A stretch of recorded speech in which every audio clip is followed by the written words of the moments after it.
Good evening, everyone.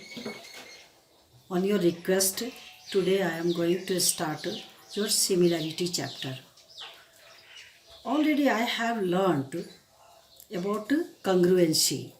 In previous class, once recall all of you about congruent triangle.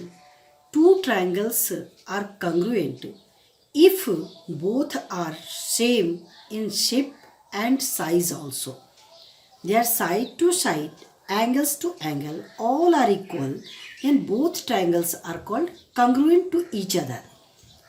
In the same way, similarity, another topic. It is defined as any two figure called similar to each other if they have exactly same shape but not necessarily the same size. Their size may be different but shapes are equal. Just like two circles of different radii, they are similar to each other, and if their radius are equal, that means they are similar and congruent both. Now, if two triangles ABC and PQR are similar, then their corresponding angles are similar and corresponding sides are proportional to each other. For similarity, there is condition if two triangles ABC and PQR are similar, then their corresponding angles are similar but their corresponding sides are proportional to each other. Just like I have drawn there two triangle ABC and PQR. You can see both triangles are similar to each other if and only if angle A is equal angle P, angle B is equal angle Q, angle C is equal angle R, and their sides are proportional. That's why corresponding sides we will start. AB by PQ is equal BC by QR is equal AC by PR. It is a similarity. Now postulates for similar triangle. There are three postulates for similar triangle. Three postulates for similar triangle. First postulates, if two triangles have a pair of corresponding angles equal, if two triangles have a pair of angles equal and the sides including them proportional, then angles are similar. It is called SAS postulate. It is called SAS postulate for similarity. Just like you can see example, two triangle ABC and PQR.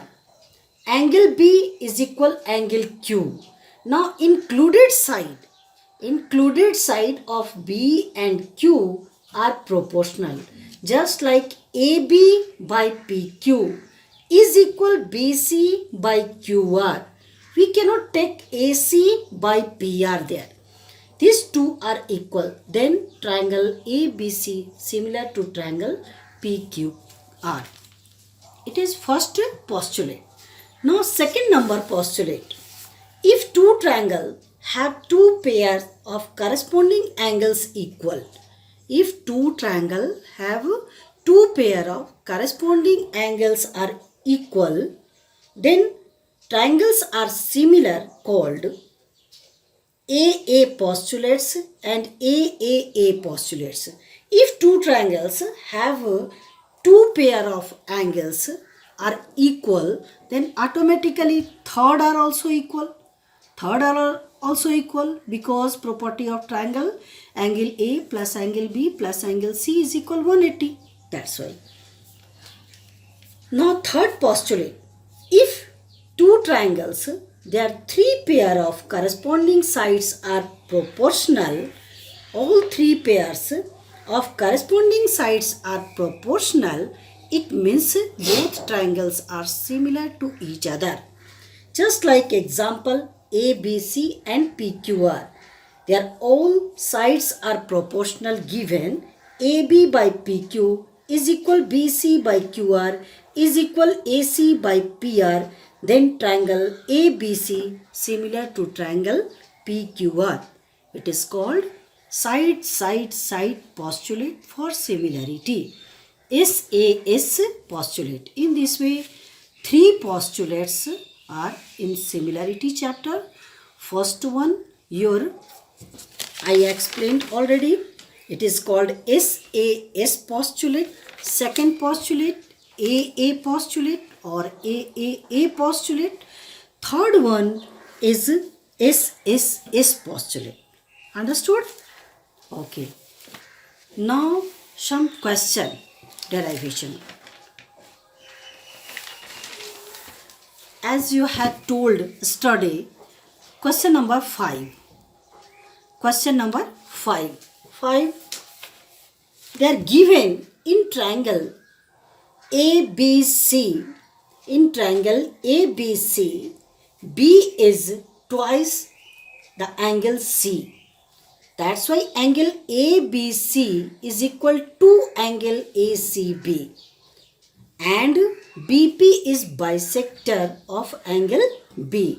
Now to show that CB is to BA is equal CP is to PA. And second number your question is AB into BC is equal BP into CA. Now solution for first number. In triangle ABC, angle B is equal to angle C.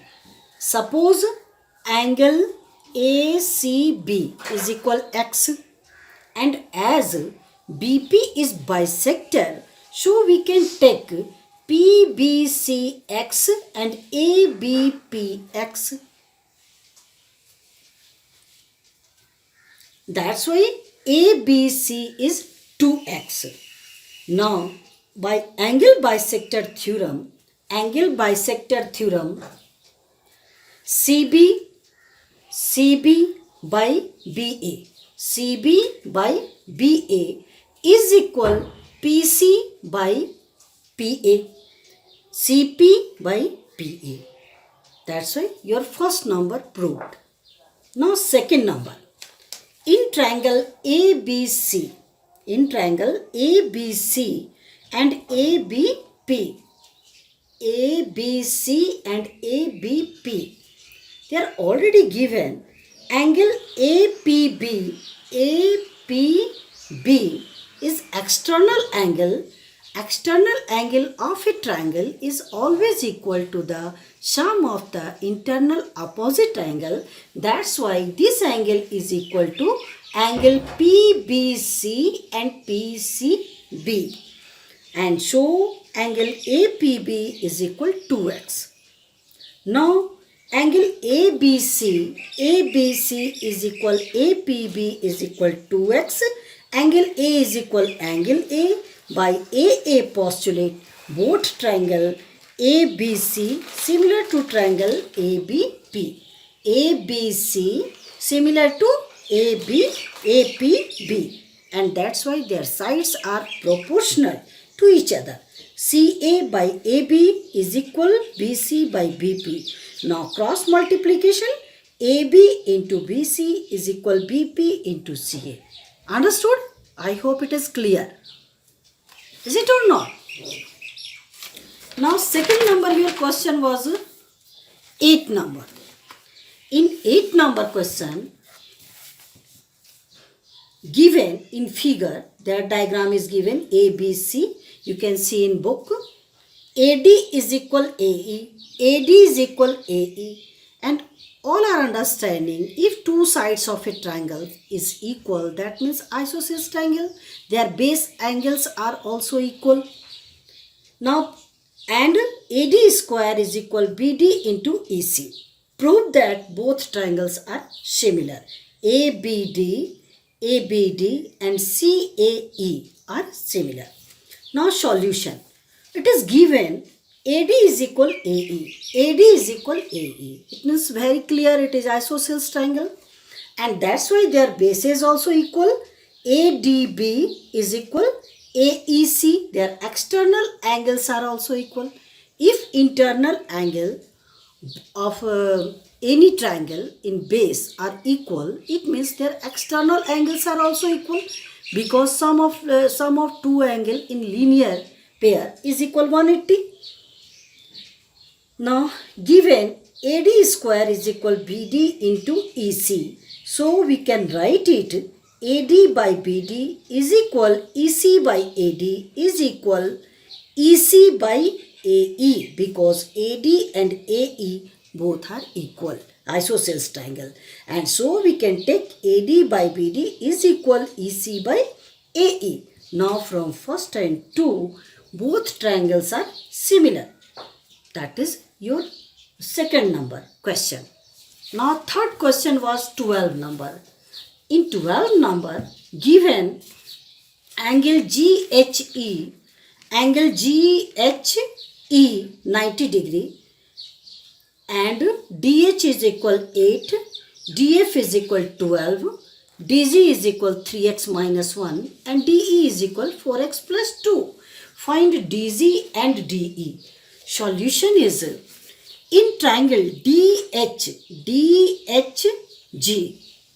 and triangle DFE. You can see here both are perpendicular. That's why GHE and EFD are 90 degree. Angle D is equal angle D in both triangle HGD and FED. Angles are same. So by AA postulates both triangles are similar to each other. That's why their corresponding sides are proportional to each other. And that's why DH by DF is equal DG by DE. Is clear? Now putting the value, whatever values are given of the sides, that we will put 8 by 12 is equal 3x minus 1 and 4x plus 1 plus 2. And now as your general method of calculation of algebra, you can use it and find out the value DE and DG. I hope your all concepts are clear and now you proceed ahead. Okay, thank you.